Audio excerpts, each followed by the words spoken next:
The views and opinions expressed on any program are those of the producers and/or the persons appearing on the program and do not necessarily reflect the views and opinions of FRC Media, Bristol Community College, or the City of Fall River. I'm Mike O'Sullivan, CEO of One SouthCoast Chamber, and on behalf of our Chair, Rose Lopes, and the Board of Directors of One SouthCoast Chamber, it's my pleasure to welcome you to today's luncheon with Governor Maura Healey. Before we begin,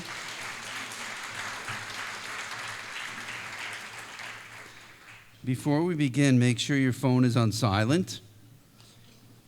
We would like to thank our generous sponsors who make this event and so much of what we do possible. First, please join me in thanking SouthCoast Health, who's serving as the platinum sponsor of today's event.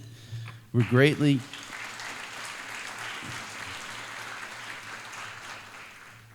appreciate all that SouthCoast Health does for us and our communities.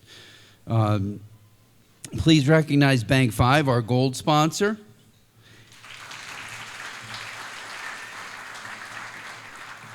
And our corporate sponsor, Bristol County Savings Bank.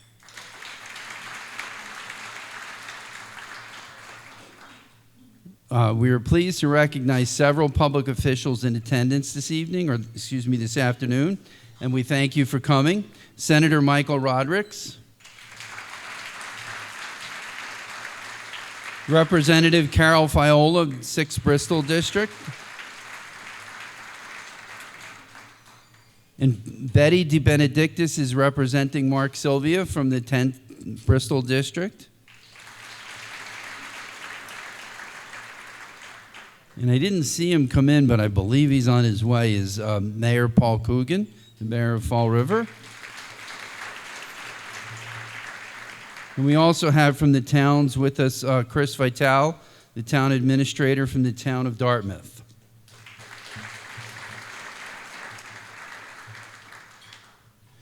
Maura Healey is the 73rd governor of Massachusetts. In 2022, she became the first woman elected governor in state history and the first openly lesbian governor elected in the country. In her first 2 years in office, Governor Healey has led Massachusetts from strength to strength and delivered on her promises to the people of Massachusetts. For the first time in 20 years, she cut taxes, putting money back in the pockets of workers, small businesses, seniors, and families, and that includes establishing the most generous universal child tax credit in the country. To fix the high cost of housing, Governor Healey filed and signed the historic $5 billion Affordable Homes Act with nearly 50 policy initiatives to counter rising housing costs caused by high demand and limited supply. Massachusetts can now build more homes more affordably and build them faster. Keeping Massachusetts the best in the nation for K-12 education, Governor Healey expanded access to child care and pre-kindergarten, expanded high-quality reading instruction in the early grades, and created new career and technical pathways in high schools. She increased access to higher education by making state colleges and universities more affordable to working families, community college cost-free, and promoted career apprenticeship for working adults. Governor Healey lowered health care costs for thousands of working families by expanding eligibility for the Affordable Connect Care plan. She signed a maternal health bill to improve care for pregnant women, mothers, and babies, and made prenatal vitamins and breast cancer screenings free, and expanded benefits for veterans through the historic HERO Act. The MBTA is working under Governor Healey's leadership. The MBTA delivered by removing slow zones, increasing speeds, and getting new cars on the tracks. Commutes are easier with up-to-the-minute updates on the MBTA Go app. Governor Healey also secured billions in federal transportation funding to rebuild Cape Cod bridges and develop West-East rail service. She has proposed a historic $8 billion plan to upgrade roads, bridges, and public transportation across the state. Governor Healey strongly supports Massachusetts' global business leadership in cutting-edge industries like climate tech, life sciences, biotech, data centers, and AI. She filed and signed the $4 billion Mass Leads Act to invest in Massachusetts' growth and keep the state's innovation economy the best in the world. To protect access to reproductive health, including abortion, Governor Healey stockpiled mifepristone, I knew that was going to be a tongue twister, signed executive orders protecting abortion patients and providers, and made over-the-counter contraception free. Governor Healey is lowering energy costs through her energy affordability agenda, which is delivering $220 million in immediate cost savings and will save Massachusetts residents $6 billion over the next 5 years. Healey previously served 2 terms as Massachusetts Attorney General, first elected in 2014 and re-elected in 2018. In her role as the people's lawyer, she took on the tough issues affecting Massachusetts residents, including the opioid epidemic, climate change, health care costs, and student loan debt. Earlier in her career, Healey was a litigation partner at an international law firm. Healey grew up the oldest of 5 siblings in an old New England farmhouse. She and her siblings were raised by their mother, Tracy, who worked as a nurse in the local elementary school. Her stepfather, Edward, was a teacher and a local union president. He coached her high school basketball team and instilled a lifelong love of the sport. Healey attended Harvard College, where she captained the basketball team and then spent 2 years as the starting point guard on a professional basketball team in Europe. Governor Healey lives in Arlington, Massachusetts with her partner, Joanna Lydgate, and their family. And please welcome Maura Healey, Governor of the Commonwealth of Massachusetts.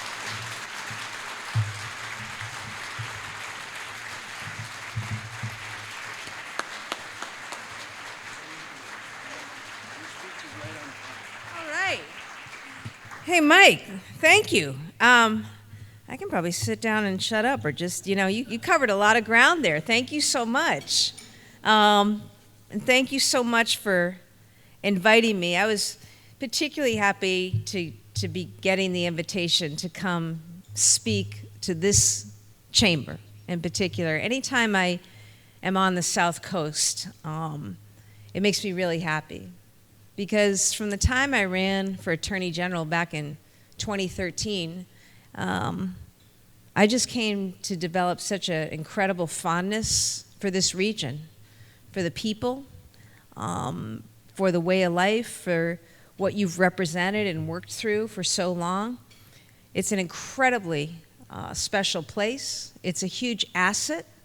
As a kid who grew up swimming at Hampton Beach, I hesitate to tell somebody how warm and wonderful the water is and the beaches are down here, because I don't want it spoiled for you all. Like, you can't let them in on that secret. But in all seriousness, Mike, thank you, to the board, and everyone at the Chamber for your partnership, not just the invitation today, which I do very much appreciate, but also for being on the phone. We can pick up the phone, we can talk to you, we can get real input as we think about policies and what we need to do in the state to drive job creation, to drive economic growth, and to make Massachusetts more affordable and competitive. Honored to be here today alongside so many partners in government. That includes, of course, Chair Rodrick's, Rep. Viola, among others here. You have the best delegation. You have an outstanding delegation. Trust me, they are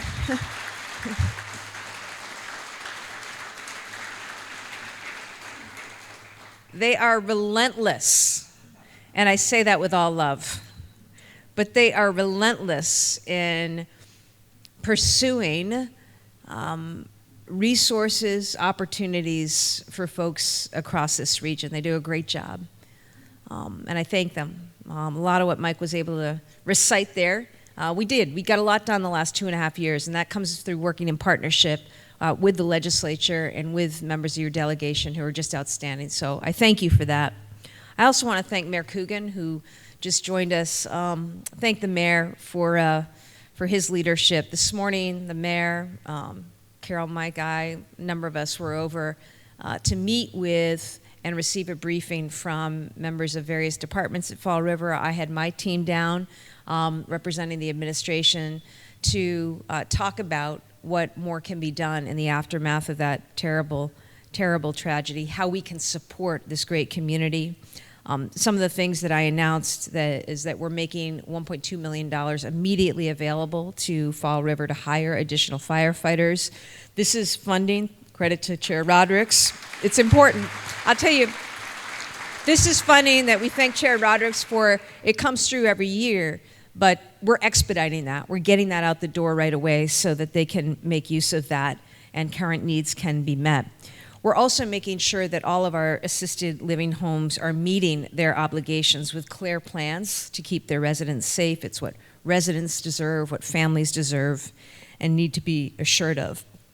Once again, I was reminded, though, of the aspects of the Fall River community, which I think reflect the South Coast. Very tight-knit, very resilient. People show up and work hard for one another, look after one another, take care of one another. And I was just so impressed by the work of first responders and all in the community, how quickly the city came together.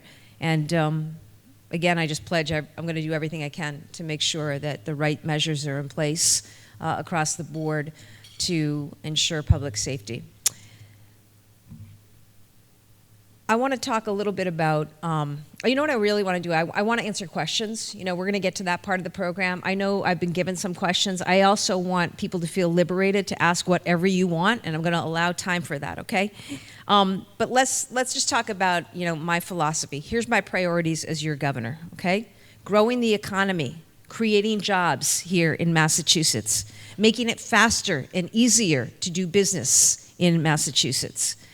Building homes, building housing that everybody can afford, you know, and I'm not just talking low-income housing, I'm talking middle-income housing, I'm talking about reasonably priced homes for everybody. You know, you love your kids, but you don't need them to continue to live with you, right, through their 20s. They probably don't want that either, right? You want your parents to be able to downsize, right? But they're not going to be able to sell that place unless they have a place to go. I want businesses expanding here, new employers coming here, growing here, but we got to deal with the high cost of housing, okay? So I want you to know that as top priority, we are looking to drive that every single day. Making sure that we have transportation that works. That's really important. People have got to get around. Making sure our schools are the best in the country, and working together to lower the cost of living on everything from, yes, housing, to health care, to your energy bills. So in summary, that's where my head is, okay? That's what my team and I are focused on. It's not to say we're not going to take care of other things. We do. We cover a lot. We work together with you to cover a lot. But those are the priority items for this administration. Mike listed some of the things that we've done, from tax cuts to the economic development bill to the housing bill. These are transformative. They represent huge investments, and our charge every day is to now implement those as quickly as we can. In economic development, I'll just mention something that, you know, earlier this year I directed our team, and I know that every governor does this, right? Regulatory reform. Well, we actually did it, okay? And I appreciate John Hurst's comments from the retailers. He said this was an administration that actually did it. I directed my team to take a look at regulations, and in our first go-round, we cut them by 25% across 6 agencies. So that's a start. It's a work in progress, but that was my charge to the team. We've got to make it easier to do business. We've got to get rid of stuff that doesn't make sense. Maybe it did at one time, but it doesn't anymore, and we are continuing to take input from you. And I say, Mike, to all members, you know, we had a survey. I want more input about what are the things that are unnecessary, that get in the way, that add costs, that add time, and what can we eliminate? Give us that information, because the team is ready to take that up and make those changes. We're also investing in job-creating industries.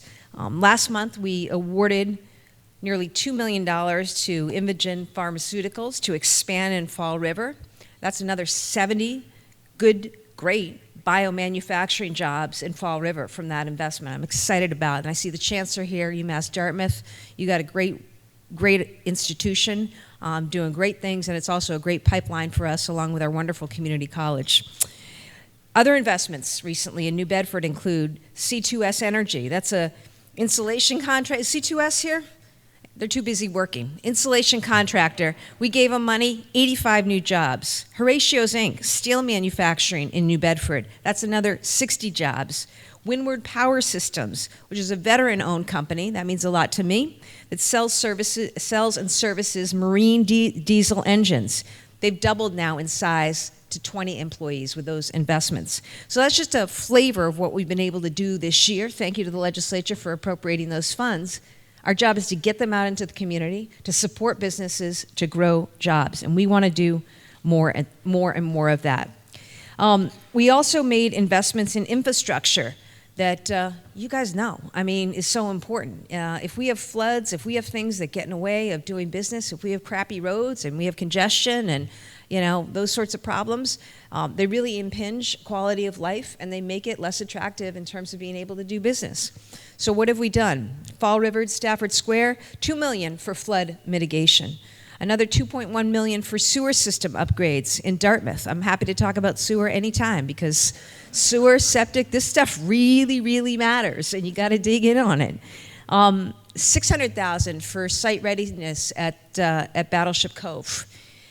Over $150,000 for collaborative workspaces in New Bedford that support the creative economy. And as you know, we funded the Z. It's going to open later this year. And I think with everything that's going on in New Bedford, the new Star Store, it's the Whaling Museum, awesome stuff. And by the way, we're really going to show all this stuff as we celebrate Massachusetts 250. Think about the redevelopment projects. Durfee Block revitalization in Fall River. Globe Mills Loft in Fall River. The Mill Building on Chase Street, 110 Chase Street in Fall River. New Bedford Textile School. The Green Mile on Ashley Boulevard in New Bedford. These are some, and we believe there is so much more in terms of the untapped potential of this great region. So we're investing, as you can see, a lot of that economic development bill money, that Mass Leads Act funding, right here. Local projects that can help realize that potential, support new business and housing opportunities, and create good jobs. Now, speaking of housing, I just want to say, I know this is a controversial subject for some, and look, I grew up in a small town, and there were 2-acre minimums, and there were all sorts of things, right? I just got to tell you folks, we are a kick-ass state. As I talk to governors around this country, what they're going through right now, we're just at the tops. We're #1 for education, #1 for healthcare. By the way, shout out to SouthCoast, St. Anne's, the hospitals across this region, large and small, and the people who work there, who do great, great things. By the way, to St. Anne's in particular, because were it not for the work of their teams last week, we would have seen even greater tragedy and loss of life. But we're #1 in healthcare. We're #1 in innovation. We're #1 in education. That's an important thing. We have the safest drinking water of any state in the country. We're the safest state. It's not to say we don't have crime, I know I was just with D.A. Quinn a little while ago. We do. But I'm telling you what the numbers are as you look around this country. We're a place of steady leadership, collaboration, right? We got a lot of great things going for us. By the way, we protect rights and freedoms. So a lot of people want to come here. It's a reason why so many people come here. We just got to make it so that they can afford to stay here. And that gets to housing. So my plea is that we work together. It's not one size fits all. I'm not looking to jam anything down anyone's throat on this. But if we don't build housing, we risk losing people. Housing's an issue around the country. I talk to governors. This is the #1 issue around the country for every state. I grew up in New Hampshire, and my folks are still there. Trust me, housing is a big problem in New Hampshire too. It's not any cheaper, and they're not building either. We need to build for the sake of our families, for jobs, for economic growth, and there are a lot of ways to do that. So I've said I'm going to use every tool that I can to bring more units online. And in just the last year, we brought an additional 10,000 new housing units online.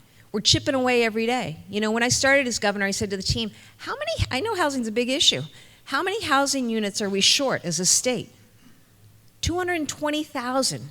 I'm like, what was going on? Why weren't we like building, you know? But we had to start somewhere. We got that Affordable Homes Act bill done, $5 billion that we put in. Part of the success and the numbers that we've seen is through investments, tax credits in gateway cities, including Fall River and New Bedford, HDIP. That's a tax cut package that has resulted in a 600% increase in housing units, 1,200 units alone in the pipeline. And it's an example of the kind of progress that we can make. Making ADUs, accessible dwelling units by right? A quick way to bring more things. We've done permitting and zoning reform at the state level, but as we know, the rubber meets the road at the local level. So I just ask, implore, working together. There's a lot of great designs, there's a lot of ways to zone. It brings vibrancy when done right. It brings vitality to your community. It actually will raise property values over time, and it'll be more attractive in terms of a place to live. So if we don't do it, you know, we're not going to be where we need to be as a state. So I want you to know we're here to work as a team in getting that done. Housing Secretary Ed Augustus, familiar face, he's been down here a lot. He was down here earlier this month to cut the ribbon on 117 Union Street in New Bedford. It's 45 units of affordable workforce housing in the heart of downtown. And we were proud to give $6.6 million to that project. And also with all these projects, right? And I'm looking at Ken Fiola, there's a way to make the math work, even in a challenging time with interest rates as they are.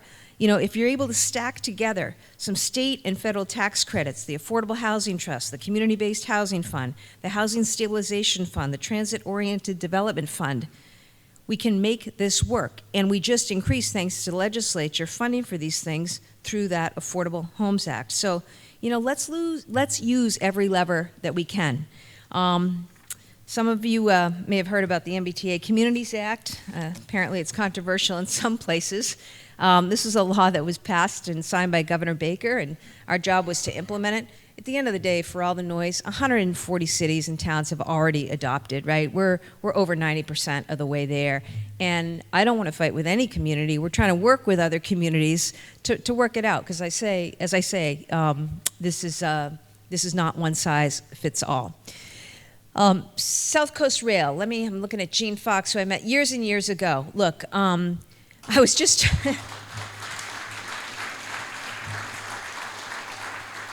we began service in March, fulfilling a nearly 70-year promise. Maureen and I were just talking.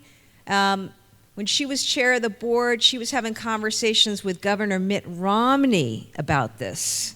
So here we are today. And look, you know, we pushed really hard, and as I do, charge the team, let's go, let's go, let's go. And I realized at the outset, you know, we ran into staffing issues with Keolis, but I appreciate people's patience with that. I've got a really good guy, you've got a really good guy in the general manager, Phil Ang. Anybody seen him, follow him? Awesome guy, problem solver. I can tell you that that work is I think it's going really well. I'm told that since service began, the New Bedford Whaling Museum reported its highest attendance in over a decade, a 16% rise in visits, nearly 30% increase in school groups over last year. The train makes it possible. I know that there's now added a New Bedford food tour that combines train travel with museum visits and local dining. I think it's super cool. And again, this is a region that offers so much: arts, culture, food, the maritime history. There's so much down here. And you know, now my fear is all these people are going to discover the South Coast. But you know, you're going to get a lot of people into this region, and that's a really good thing. Because for us and for our team, it was always about more than just transit. It's about economic opportunity. It's about mobility. It's about also making sure that if you need to get up to a business meeting or a particular hospital visit or something in Boston, that there's an easy way to do that, right? Or you need to go tore a school or whatever, right? That it's back and forth. It's both ways. And I just want you to know Phil and the team and Jean remain really, really focused on that. And that also includes dealing with, because my first question to Jean was, when I walked in, how's the sound mitigation stuff going, okay? I know, okay? Everything's a work in progress, but we're after it every day, working on things. On a broader up front, transportation. You know, we were able to work with the legislature this year, $8 billion, historic. It's going to be transformative, $8 billion that we can spend over the next 10 years to make the kind of investments and upgrades in transportation that we need. Modernization of roads and bridges so our traffic can move better. More funding to cities and towns to get local roads and sidewalks in shape. And by the way, it's a jobs bill, 140,000 jobs as a result. So it's moving forward, and we're excited for more opportunities to visit the South Coast and celebrate the next round of funding for projects, housing, economic development, transportation, and the like. There's a lot more we want to talk about, so you know I'm going to stop there. But Mike referenced my basketball. Yeah, it's a true story. My mom met my stepdad. It was very awkward when he was a great coach, won a lot of state championships in New Hampshire, both in girls soccer and girls basketball. And then he started dating my mom. Yeah, at my senior year. But hey, it all worked out, and he's a hell of a coach. And you know, one thing he really taught me as a player and a point guard is teamwork. I say with great reverence, of course, to all things Durfee, where I pay homage every time I'm in this area. But basketball is a great game. In fact, it was great to have the WNBA team here the other day. I'd love to get a WNBA team representing New England, right out of Massachusetts, where we invented the game. But to me, it's a big metaphor almost for how we get things done. Teamwork, you know? And everybody's got a different position. Everybody's got a different job. Some are great on assists. Some can hit the boards. Some just play defense. And some can score. But nobody wins unless everybody does their part. And that's what, you know, I ask of all of us in this time. I think that the urgency of this time, you know, right now with what people are facing and dealing with for costs, for challenges, you know, it's time for all of us to pull together and work together. And there's been no time like the present for public-private partnership and engagement. You know, that's how we're really going to get stuff done, is by working together. So thank you to the Chamber for your partnership, and thanks for having me here.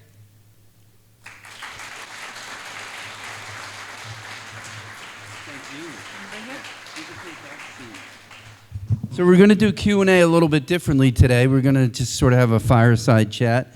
We have a few questions to get things started, but you also should have note cards or index cards on your table. If you want to ask a specific question, write it down. And if you just kind of hold your hand up, Ian and Katie will come around and pick up, and we'll try to read those questions as long as time allows.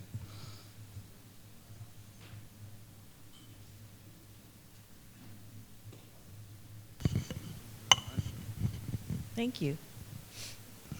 And I think I'm on. Mine's red, which is weird, but that's okay. And I can't do this without my glasses. That would be too. The It's one of those things getting old, right? fire's hot.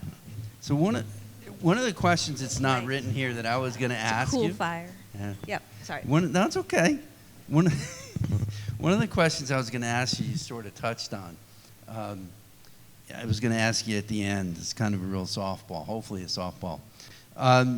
So what are the chances of a WNBA team coming to Boston? You know, it's a work in progress, right? I think the tribe is you know, looking at some things right now, doing evaluation. I think that we showed the other night how Massachusetts, how Boston is just would be so killer for players, for the league, for a team. I mean, 2 years in a row, sellout of the Boston Garden. The arena itself did $3 million in sales that night. I mean, just blew it out of the water. And There was so much excitement, so much enthusiasm. For anyone who was there, you know, it was playoff fever. I'm talking Celtics and Bruins playoff fever in terms of the number of people who were flooding Causeway and Canal Street. So I'm going to continue to work on this and do everything I can because I think it's great for Massachusetts. As I say, we founded both the men's game and the women's game. And also, we're home to the Hall of Fame, and we're the hub of New England. So there should be a team here. I couldn't agree more. Excellent. Thank you. Yeah. I'm definitely a sports fan. I couldn't agree more. And I think I saw Rebecca Collins out there somewhere. I know she's a big women's basketball fan. I hope she didn't leave and I threw her under the bus. But I know she's a woman. Yes. Anyway, to the more serious things. So many of us in the community have noticed the significant impact of energy cost, which you touched on some during your remarks, but especially during the winter months. Could you share what the initiatives your administration is exploring to help stabilize these energy costs for residents and businesses, including any potential approach to addressing delivery charges? Yeah. Energy costs. It's a particular issue in the Northeast. So all of New England, getting to New York, New Jersey. I mean, the Northeast, we know we have just we've got real challenges with the high cost of energy. So let me tell you the approach. One, I asked the team, what can we do in the immediate, right? Like, what are things we can do in the immediate? And that's why I announced earlier this year that we took a bunch of charges on people's bills off. They were funding programs that they may have been, you know, good and served a purpose, but we don't need to continue with that. So immediately started by taking charges off of people's bills. And we estimate that we can save about $6 billion in costs over the next several years just by doing that alone. The other thing that we're doing is we've got to bring more energy online. It's supply and demand. You know, we've got to bring more energy into the region. And I have been about all of the above, all of the above. In fact, I was talking to the Secretary, the U.S. Secretary of Energy about this yesterday. What can we do to bring more energy into the region? And, you know, that requires a couple things. One, it requires our ability to partner with other states. You've got a really good Secretary of Energy in Rebecca Tepper, and she has organized the New England states so that we can procure energy together. We can go out and try to procure energy and together because it'll be better for us. Also, how can we work with the Northeast states on regional transmission so we can better transport those electrons to Massachusetts from other places? And the other thing that we did is major permitting reform. I mean, making it easier to actually site and permit stuff because we got to bring this stuff online as quickly as possible.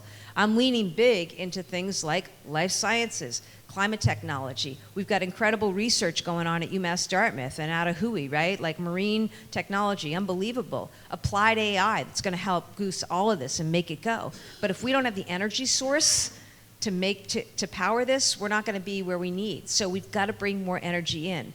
And that means we did permitting and siting reform to make it easier, you know, to site things like substations and things that are absolutely necessary. And I just continue to be advocating both at the federal level and elsewhere that we need to be taking advantage of everything.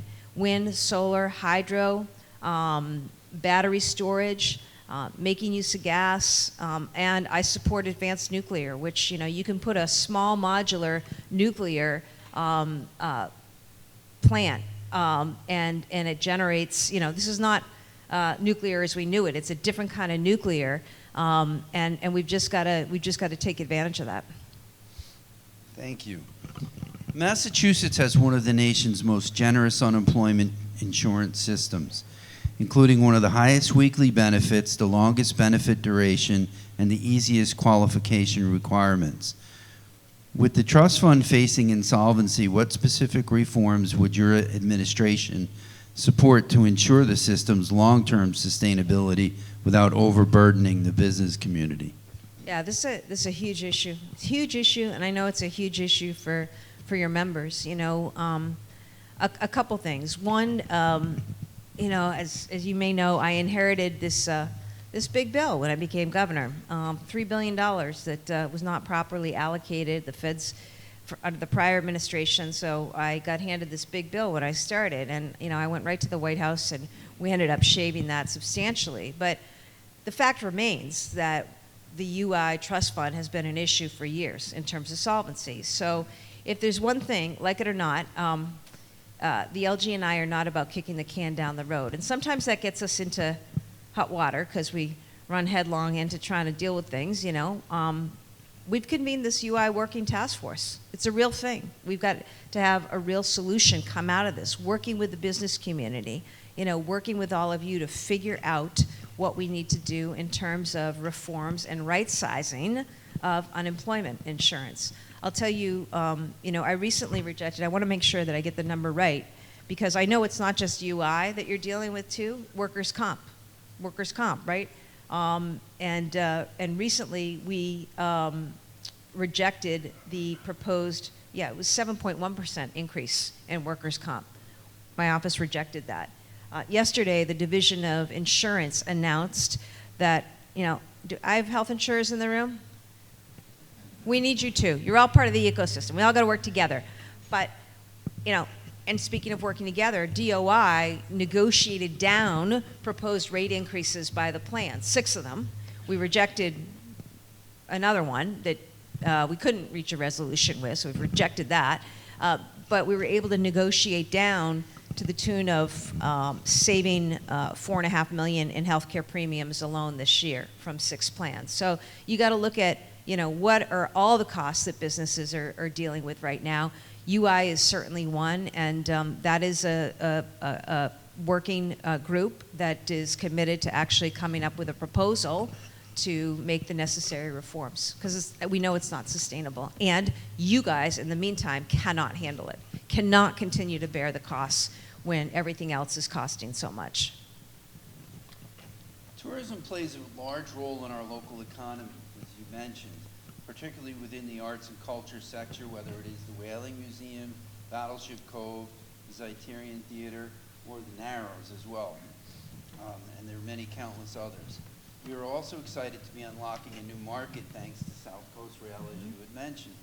What is your perspective on tourism and the role it plays in a local economy? It plays a huge role in local economy. I mean, we really, since we started, have embraced this to better fund tourism as we've better funded the creative economy as well. These are things that not only add to like the fabric and the quality of life in a community, but they attract visitors, they attract tourists, they attract people from around the state, and it's a wonderful, wonderful thing. We've got a huge opportunity with the 250th, and I think the South Coast has a huge opportunity, because not for nothing, when those signers signed the Declaration of Independence, what did they celebrate with?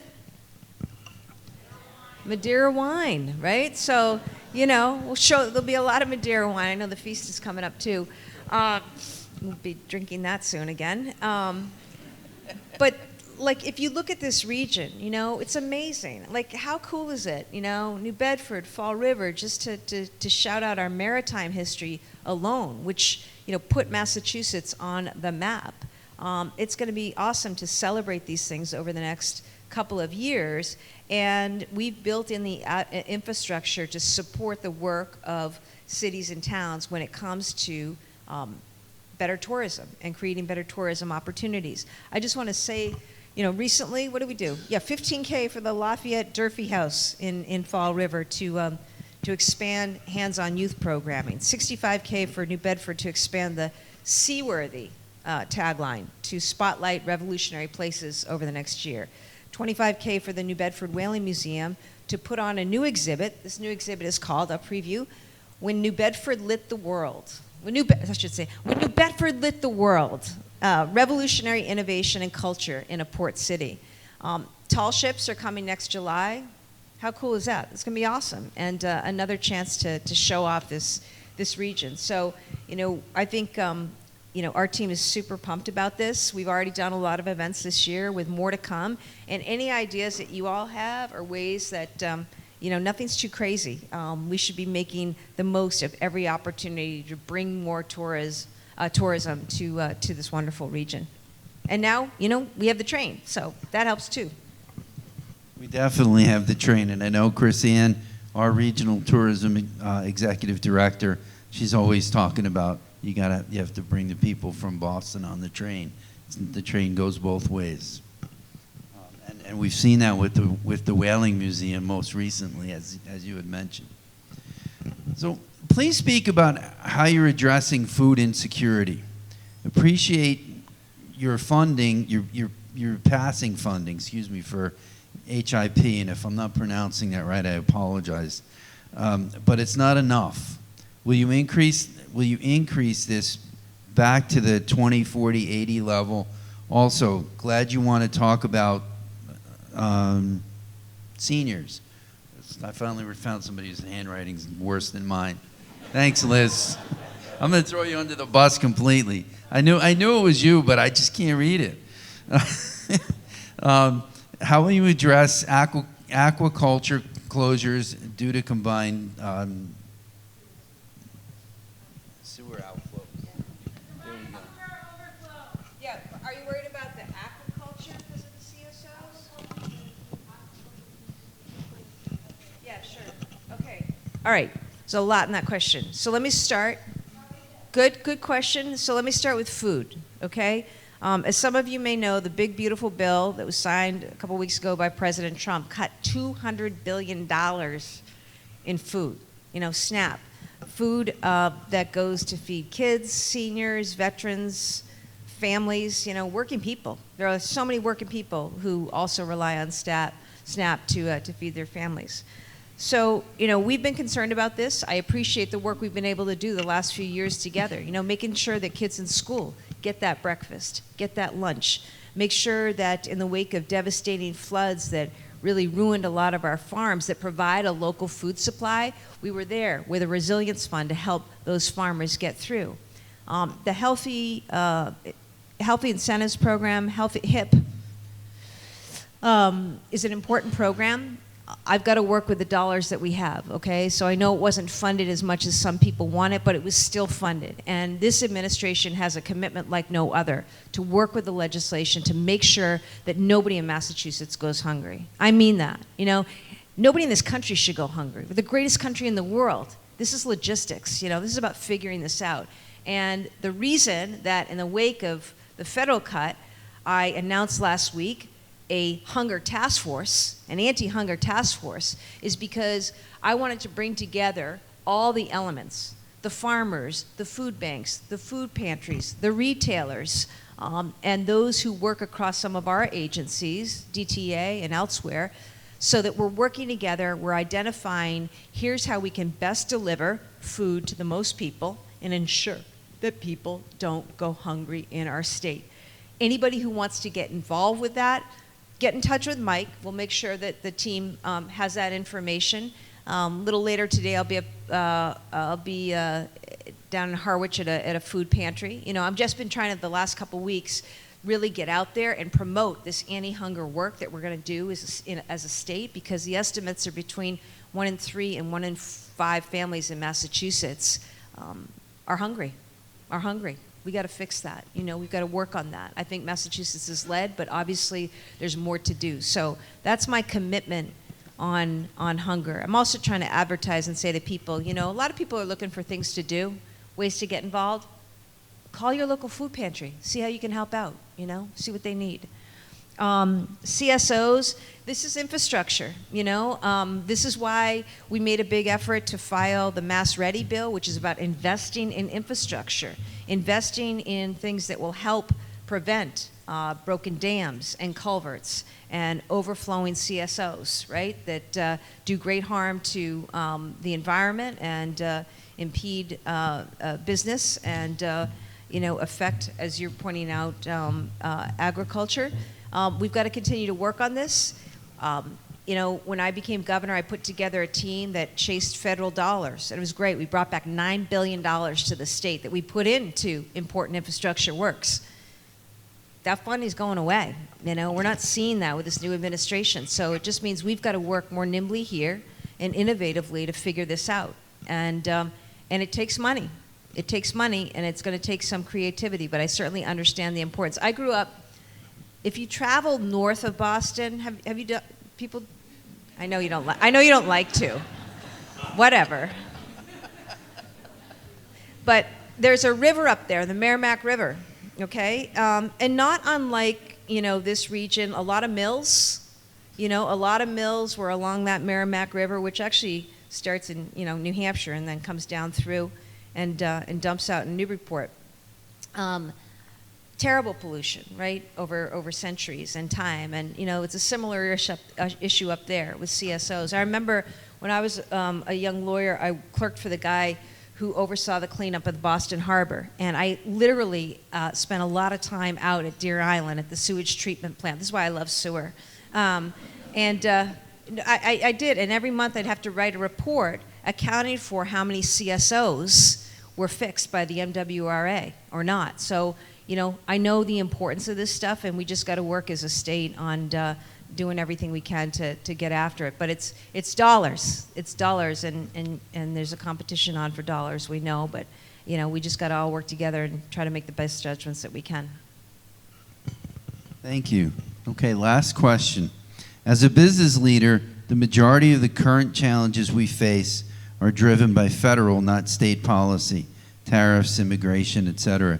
Do you see any possible paths for states, including Massachusetts, to mitigate these? Absolutely. And we have to mitigate these. And we're Massachusetts, and I plan on doing just that. As I say, we got great things going for us. Remember, we're the state where it all began. This great country of ours. It was born right here in Massachusetts 250 years ago. And I think that we've always found ways to lead this country. And we're going to do that now. We're doing that right now. They're going to take funding away for food. We're going to find a way to make sure that our families are covered. They're going to take away funding for science and research, which, by the way, every dollar in science and research invested in this state creates 4 jobs in life sciences or technology or the related field. Also creates another 3 or 4 jobs on top of that. Construction, real estate, architecture, hospitality, restaurants, right, that feed on this. So we've got to find a way, Mike, to make sure that in the face of those cuts, we're finding a way to shore up some of that, to protect our economy. You know what I don't like to see? I don't like to see China in Massachusetts recruiting away our talent, recruiting away our researchers who, by the way, are saving lives, right? They're in labs discovering the cures and treatments for clinical trials and pills and other things that will solve ALS and Parkinson and cancer, the things that touch all of our lives, right? All of our families. So that's bad. You don't want to see that funding go away just for that purpose alone. But also you don't want to see it going away because it's such an economic engine. And as I say, in this region in particular, I think about the marine technology. People don't get, Woods Hole, they pioneer and power stuff that, provides global security, We've got to find a way to continue to fund these things. And, I'll work with anybody. I'll work with any other governor. I'll work with any other state on alliances. Again, public-private partnership becomes really important here, but that's the kind of thing that we need to shore up, and I think for me, it's in the face of tariffs and uncertainty and the lack of capital deployment, I've got to do everything I can working with you all to incent that, okay? And I know it's hard. I wish it were, a few years ago and interest rates weren't, what they are now, but we got to figure out a way to make that work. And I need your ingenuity. You're on the ground. You see it. Where can we develop efficiencies? And how can we build more housing more quickly? You know what I did recently? I'm really serious about this housing thing. I asked the team, I said, give me a list of all the surplus property that we've got. State property where we've got an abandoned state hospital or a shut down courthouse we're not using anymore, right? Or some other facility. And they got back to me. I got about 450 acres at first blush of properties that right now we could turn into housing. So I offered up this thing a few months ago. I had a beauty contest. I had what's a bad word for it, but I had all the developers come in and look at here's the land, right? And basically whoever's going to build the most housing the fastest is going to get it.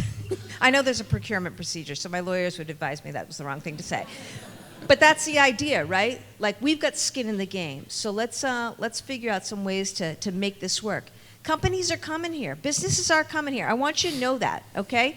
I want you to know that. People are continuing to come to Massachusetts because we are Massachusetts, okay? And people are going to continue to come to the South Coast because it's the South Coast. It is a huge gem. It is an asset to our state. And know that the team and I are committed to working with all of you to create jobs, grow economic opportunity, and lower costs. Thank you so much.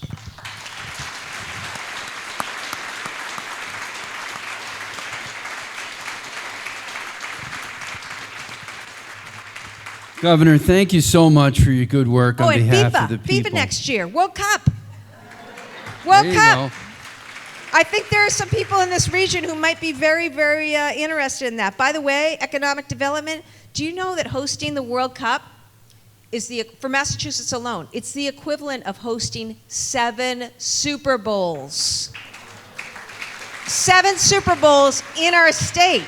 So we got that, we got tall ships, we got 250, we got great stuff going on, and we're going to have some fun. Governor, thank you so much for your good work, your energy on behalf of the people of the South Coast. We really greatly appreciate it. Once again, please join me in thanking South Coast Health, who is serving as our platinum sponsor, our gold sponsor, Bank 5, and our corporate sponsor, Bristol County Savings Bank. Thank you also to our photographer, Juilliard Photography, and of course, many thanks for Governor Healey. And thank you to our friends at La France Hospitality. Governor, we really cannot thank you enough. Everybody have a great afternoon. It's a beautiful day. Thank you for coming.